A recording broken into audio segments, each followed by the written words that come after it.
Hello everyone, so today I'm going to be showing you how to solve the 2014 AP Chemistry exam question number 5, which is basically Lewis dot structure and Vesper theory. Vesper theory is a model used in chemistry to predict the geometry of individual molecules from the number of electron pairs surrounding their central atoms. Another important term is Lewis dot structures, which are diagrams that show the bonding between atoms of a molecule and the lone pairs of electrons that may exist in the molecule. So question A is based on the student's hypothesis what should be the formula of the compound that forms between chlorine and fluorine. And their hypothesis is that the number of F atoms that will bond to a nonmetal is always equal to 8 minus the number of valence electrons in the nonmetal atom. So chlorine has 7 valence electrons, so based on the student hypothesis, the number of F atoms will be 8 minus 7, which is 1. So the formula of this compound should be ClF since we only have one F atom here. Part B asks you to draw the complete Lewis electron dot diagram for a molecule of ClF3.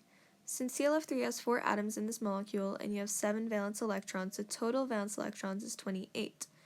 Chlorine will be the central atom because it is the least electronegative atom compared to fluorine, so your 3 fluorines will go around your central chlorine atom. And this is what the Lewis dot structure will look like when you draw it all out.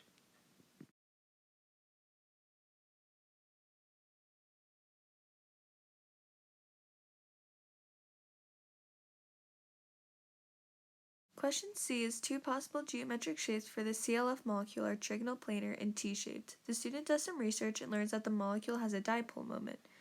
Question C asks which of the two shapes is consistent with the fact that the ClF molecule has a dipole moment and to justify your answer in terms of bond polarity and molecular structure. So because the molecule has a dipole moment, it cannot be a trigonal planar shape because it is symmetrical. The dipoles will cancel out, leaving no molecular dipole moment. So the correct answer for this question is T-shaped. And in that case, the dipoles created by the polar ClF bond do not cancel out and the molecule has a dipole moment.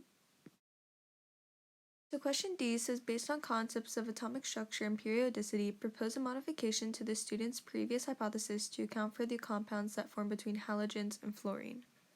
So after we put the information for chlorine fluoride, we can see the chart here and we can find out that as the halogen-fluorine bonding is bonding with increase in atomic number, more fluorine can be bonded, but only odd numbers of fluorines can be formed.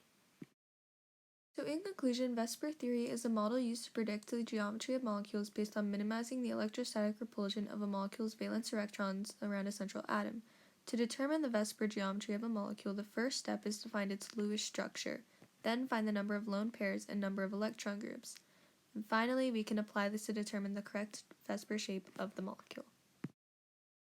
Also, Lewis dot structure is a diagram that shows the bonding between atoms of a molecule and the lone pairs of electrons that exist in a molecule.